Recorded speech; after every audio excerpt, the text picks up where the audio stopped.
What's up mga ka-recap? Kung gusto nyo ang mga ganitong content about time travel and sci-fi, huwag kalimutang mag-subscribe at i-like ang video na ito upang magganahan ako sa pag-upload ng mga bagong videos at sabay-sabay tayo mag-enjoy. Halika, simulan na natin! Mga kaibigan, ngayong araw, pag-uusapan natin ng isang pelikulang puno ng time travel, pagkakaibigan, sakripisyo at obsesyon. At ang mga twist nito ay talagang yayanig sa isipan ninyo. Nagsisimula ito sa isang romantiko at emosyonal na eksena. Nakikita natin si Ryan Winrich, isang henyo at mahusay na siyentipiko na umiikot ang buhay sa agham at paglalakbay sa oras. Kasama niya ang kanyang partner na si Caitlin Webb, isang doktor. Ipinaalala ni Ryan ang taong 1996 sa Shadowbrook Elementary, ang batang babaeng may nakatriyensa na buhok. Suot pa rin ni Caitlin ang parehong kwintas sa kanyang leeg. Tinanong ni Ryan kung suot pa rin niya iyon. Sinabi ni Caitlin na hindi niya kailanman inalis iyon. Inamin ni Ryan na matagal siyang naghintay dahil natatakot siyang magbago ang lahat at mawala si Caitlin sa kanya. Sinabi ni Caitlin na hindi niya kayang panoorin si Ryan na umalis. Iisa lang ang sagot ni Ryan, magtiwala ka. Biglang tumunog ang telepono ni Ryan. Sa kabilang linya, nagpapanik si Jeff at sumisigaw na kailangan agad pumunta ni Ryan sa laboratorio. May bomba sa event chamber. May isang baliw na pumasok doon na may dalang bomba. Nanlumo si Ryan. Tinawagan niya si Caitlin, ngunit voicemail ang sumagot. Paulit-ulit siyang tumatawag pero hindi sinasagot ni Caitlin. Tumakbo si Ryan papunta sa gusali. Tumutunog ang alarma. Nagsimula na ang evacuation. Pinipigilan siya ng security at sinasabing hindi siya maaaring pumasok, ngulit hindi siya huminto. Inanunsyo ng sistema na naka-engage na ang terminal lock. Lumipat ang eksena. Nag-aaway na sina Ryan at Caitlin. Sinabi ni Caitlin na wala nang magiging katulad ng dati at kasalanan nila ang lahat ng ito. Pinakalma siya ni Ryan, ngunit bumigay si Caitlin at sinabing pinalaya nila siya. Naging makasarili sila at ngayon wala na siya. Tinutukoy niya ang kaibigan nilang si Nate na wala na sa mundong ito. Sinabi ni Caitlin na hindi niya na kaya. Sinabi ni Ryan na hindi siya maaaring tumigil. Malapit na siya. Hinding-hindi siya mapapatawad ni Nate kung titigil siya ngayon. Sa sakit, sinabi ni Caitlin na wala na si Nate. Nauna si Bill, pagkatapos si Nate. At hindi niya kayang mawala rin si Ryan dahil siya na lang ang natitira. Sinabi ni Ryan na hindi lang ito tungkol sa kanilang dalawa. Hindi dapat namatay sina Bill at Nate. Kapag natapos nila ito, baka mabago ang lahat. Tinanong ni Caitlin kung ginagawa ba ito ni Ryan para sa kanila o para sa sarili niya. Bumigay si Ryan at sinabing hindi niya rin alam. Huling tanong ni Caitlin, kung sasabihin kong tumigil ka, titigil ka ba? Sinabi ni Ryan na hindi na posible ang umatras ngayon. Naunawaan ni Caitlin na pinal na ang desisyon ni Ryan. Inutos ni Ryan, paandarin ang portal. Inanunsyo ng sistema na nagsimula na ang accelerator activation sequence. Ipinaliwanag ni Ryan na may iniwang pahintig si Nate. Pagkatapos ng aksidente, lumabas sa analysis na ang transport ay nangyari sa panahong mahigit 75 years na nakalakaw. Nalutas ni Nate ang pulse resonance. Binago niya ang bilang ng dimension sa ekwasyon. Mula pa sa simula ay tama siya. Mayon, kailangan na lang patatagin ang carrier frequency upang sa re-entry ay manatiling buo ang tissue samples. Tagumpay ang eksperimento. Inanunsyo ng sistema, successful ang emergence, buo ang cellular cohesion, nominal ang quantum incoherence, nakamit ang tachyon syncopation. Sinabi ni Ryan, tapos na, huling hakbang na lang. Tinignan niya ang lab mouse. Good luck, Edward. Nagbabala ang sistema na may na-detect na biological organism. In-override ito ni Ryan. Countdown 5, 4, 3, 2, 1. Successful ang delivery. Pagkatapos ang emergence countdown, 7 hanggang 1. Lumabas ang resulta. Buo ang cellular cohesion. Nominal ang quantum incoherence. Nakamit ang tachyon syncopation.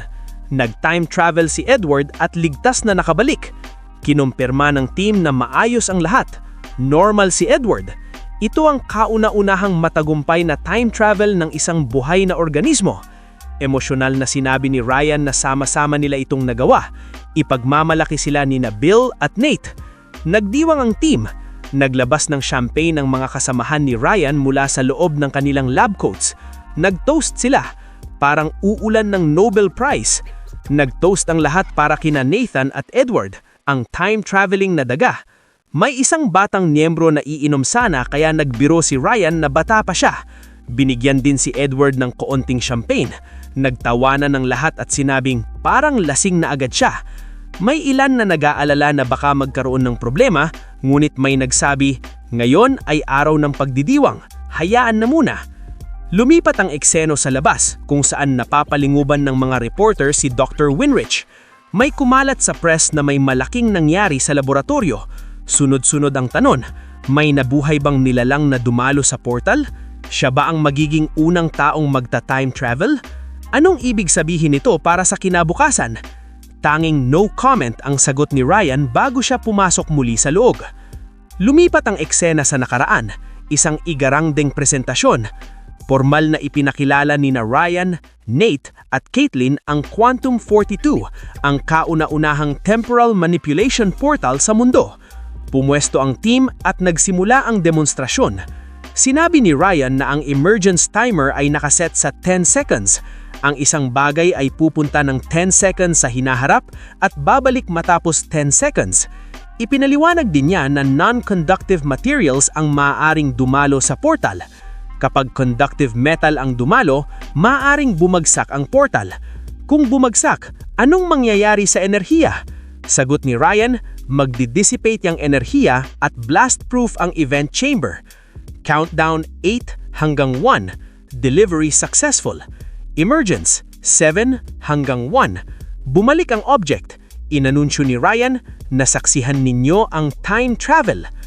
Biglang nagtanong si Larry Fincher, reporter from Science Journal America, kung paano napapagana ang ganoon kalaking portal. Dinala siya ni Nate para ipakita ang isang lihim, ang J-Lab, kilala rin na bilang Big Bertha.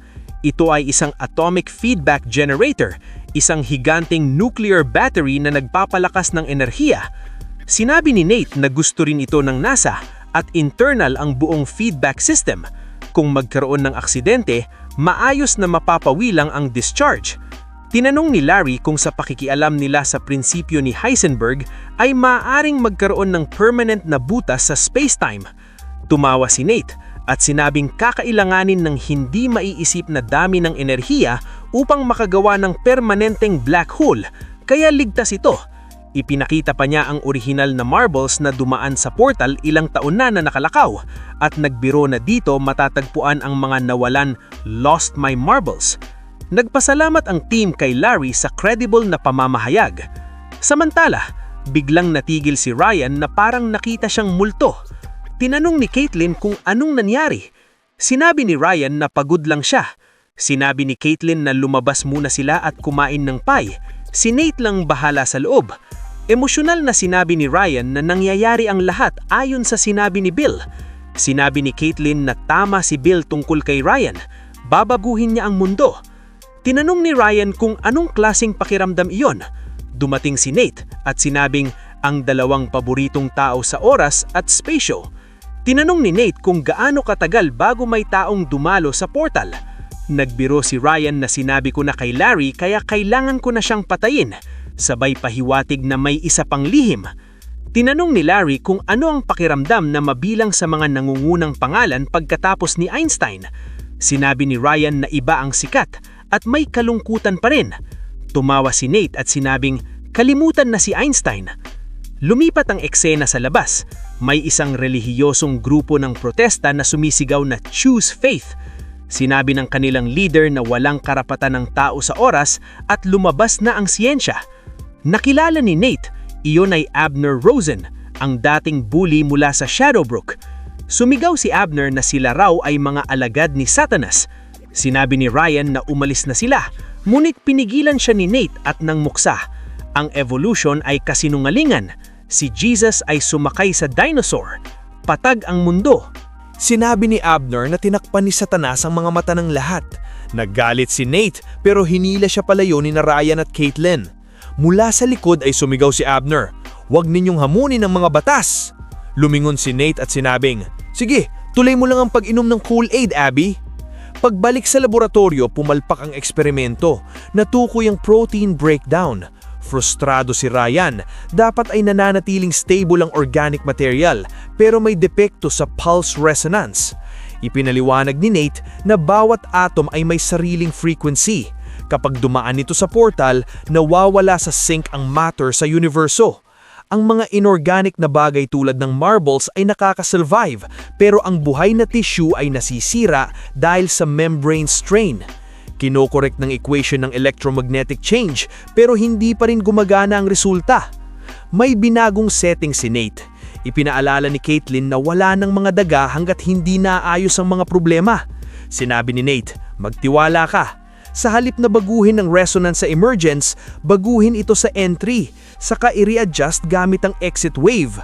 Pinatakbo nila, delivery successful, emergence countdown, pero error, stability fail, cohesion collapse, pumalpak na naman.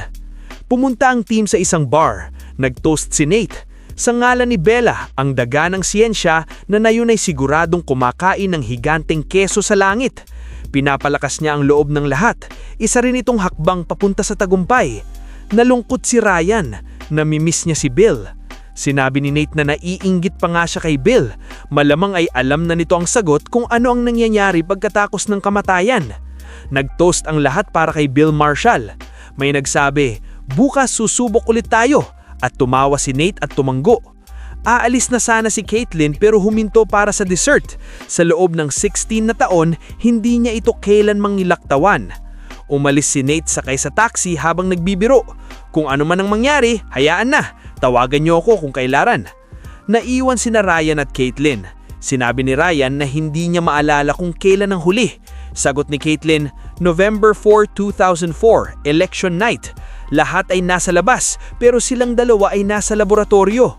Sobrang tutok si Ryan sa trabaho, kaya nang mapansin niya, kinakabahan si Caitlin at nabitiwan ng test slides.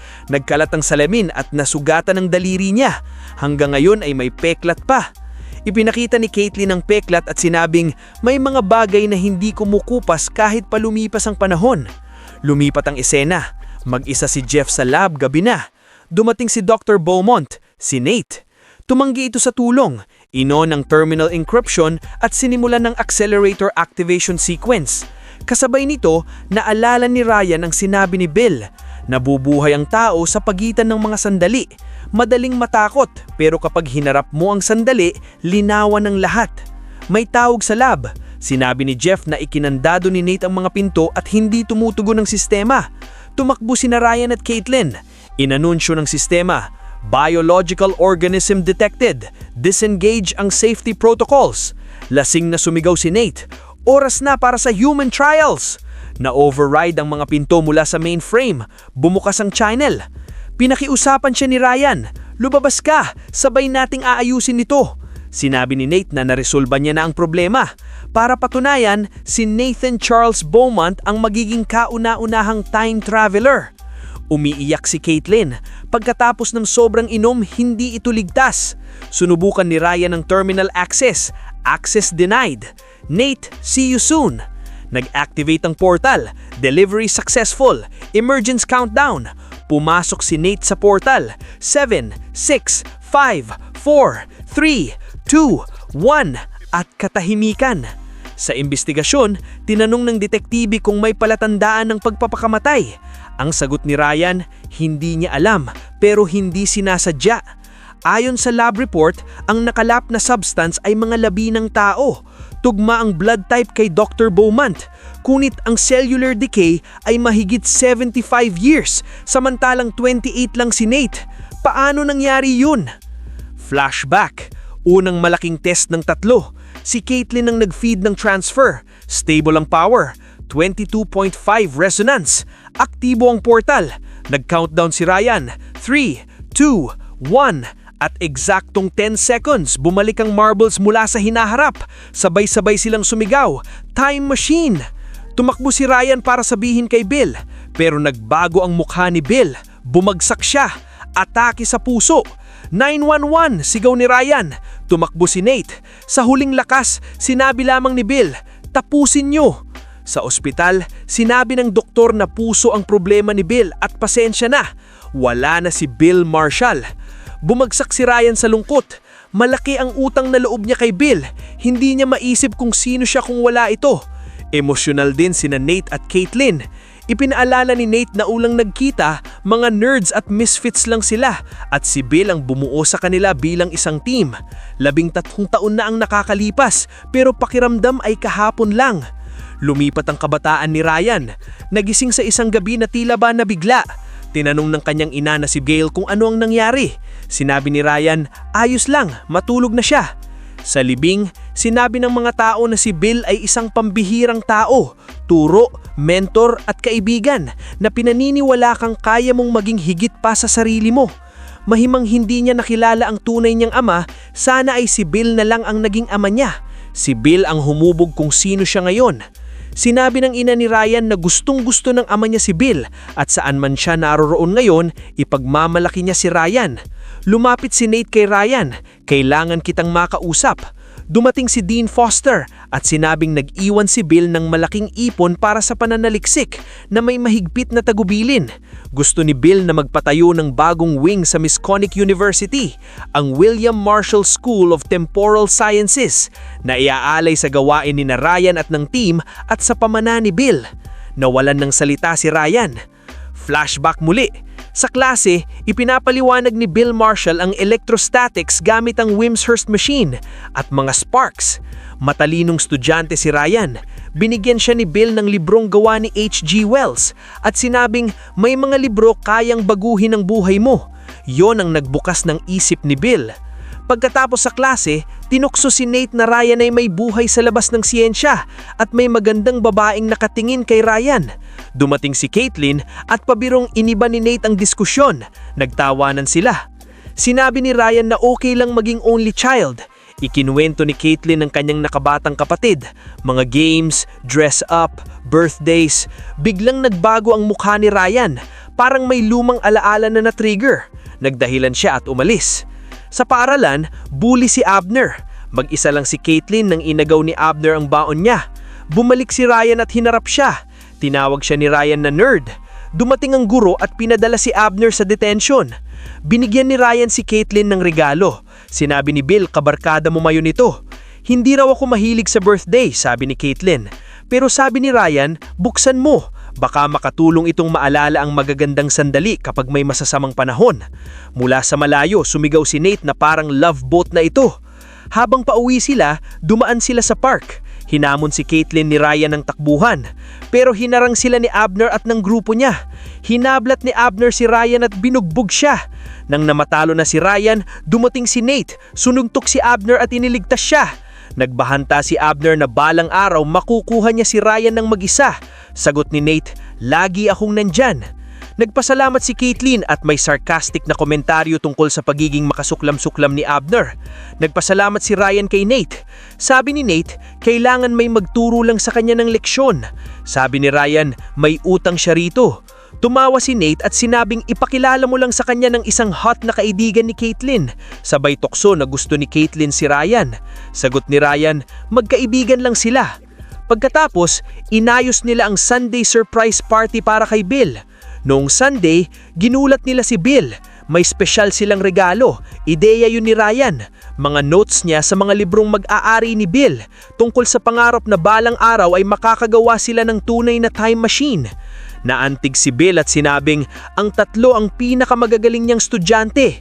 Nang hingian siya ng wish, sinabing ang hiling ko ay manatili kayong magkasama. Isa kayong mahiwagang team at kapag magkasama kayo, kaya niyong gawin ang lahat. Pagkatapos, lumipat ang kwento sa birthday ng pamilya ni Ryan. Dinala ng kanyang mama na si Gail ang cake. Ipinagpatuloy ng tatay ni Ryan ang isang lumang tradisyon ng pamilya. Kumakanta siya ng nakakatawang birthday song na minanapan niya sa kanyang ama at mula roon ay naipasa sa kanya. Nahihiya si Ryan pero kumalat ang tawanan sa buong bahay. Tinanong ng mama niya kung ano ang wish na hihilingin niya. Sabi ni Ryan, hindi niya pwedeng sabihin dahil hindi ito magkakatotoo. Paglipas ng mga taon, ang matandang Ryan ay nakaupo sa bahay, nanonood ng mga lumang video. Sinabi ng mama niya na kung gusto niyang magkwento, handa siyang makinig. Sabi ni Ryan, namimiss niya ang tatay niya at sana ay narito ito ngayon. Sagot ng mama, saan man ito naroroon, binabantayan sila nito. Kinabukasan, sinabi ni Ryan na maglalakad siya papasok. Inalok siya ng mama na ihatid, pero sagot niya, hindi siya maaaring protektahan palagi. Sa paaralan, tinatalakay ng guro ang Achilles at ang pagong ni Zeno, ang klasikong paradox. Lutang si Ryan at nang siya ang tawagin ng guro, hindi niya masagot. Mula sa likod, sumigaw si Abner, "Dork!" Napansin ng guro ang hiwa sa labi ni Ryan at pinapunta siya sa nurse. Pag-uwi ni Ryan, nakita niyang tinawagan ng mama niya si Dr. Matheson, ang doktor ng simbahan. Tinanong ang doktor ang tungkol sa paaralan. Sabi ni Ryan, ayos lang ang lahat. Nakita ng doktor ang hiwa sa labi at nagtanong kung may problema. Tumanggi si Ryan. Sinabi ng doktor na nag-aalala ang mama niya. Hindi na raw siya nagsasalita tulad ng dati mula nang mangyari ang aksidente. Naglabas ang doktor ng litrato at tinanong kung makita na ba niya ito. Sabi ni Ryan, larawan niya iyon. Tinanong ng doktor kung ano ang pakiramdam niya habang tinitignan iyon.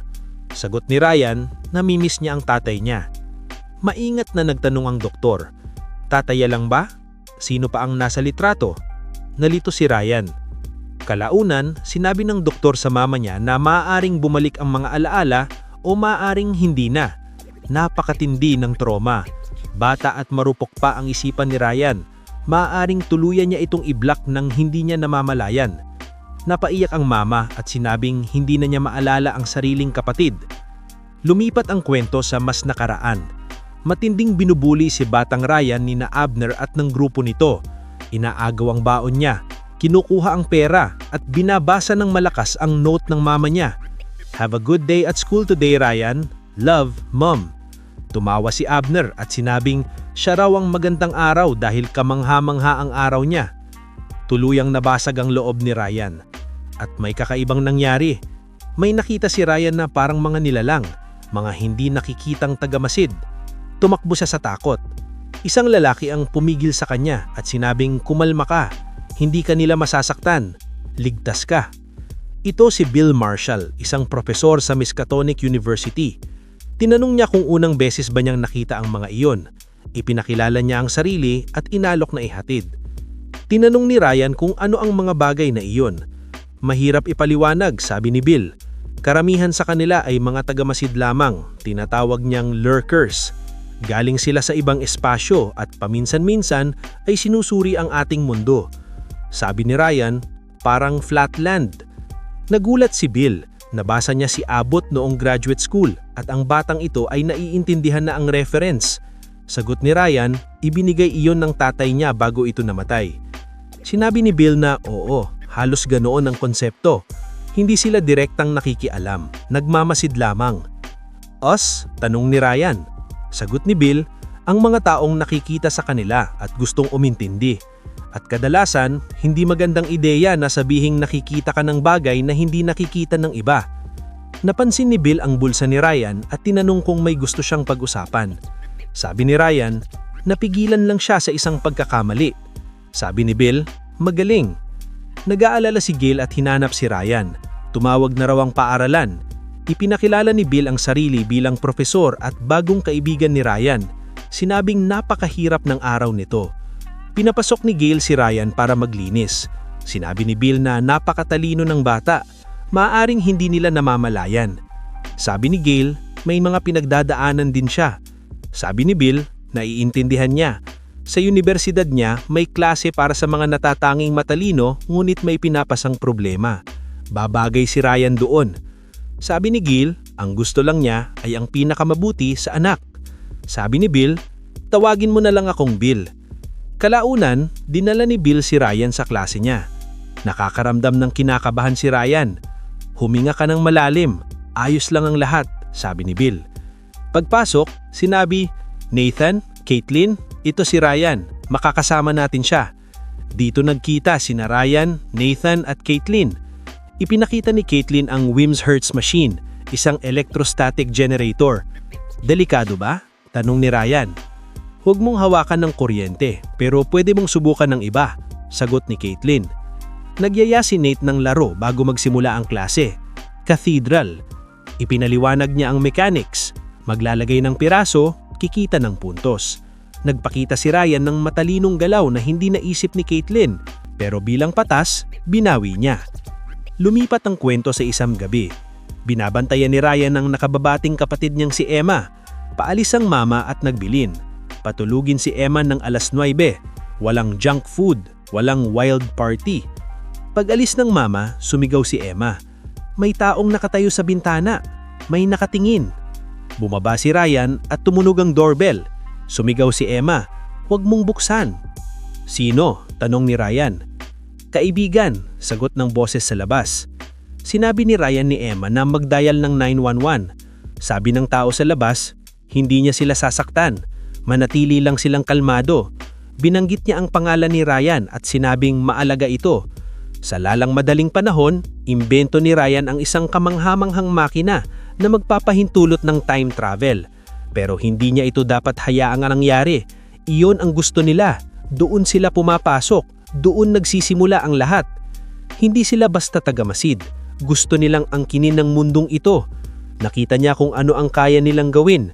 Pumapasok sila sa subconscious at minamanipula. Kailangan ng labanan ni Ryan. Wala na siyang oras. Lumulukso siya sa oras. Unstuck, parang mga marbles. 13 taon niyang hinanap si Ryan. Tandaan mo, kailangan mong silang pigilan. At may nakakakilabot na nangyari. Sumigaw si Ryan. "Handi! Diyos ko, handi!" Umiiyak din si Emma. May nangyaring sumira sa 2 bata. Isang boses ang umalingawang. "Ayos lang, lagi akong nandito. Tandaan mo." Pagkatapos nito, isiniwala na ang tromang iyon ang lumikha ng butas sa isipan ni Ryan. Ayon sa doktor, maaring tuluyan niya itong naiblock. Hindi na niya maalala ang sariling kapatid. Ipinakita ang doktor ang likrato. "Nakita mo na ba ito?"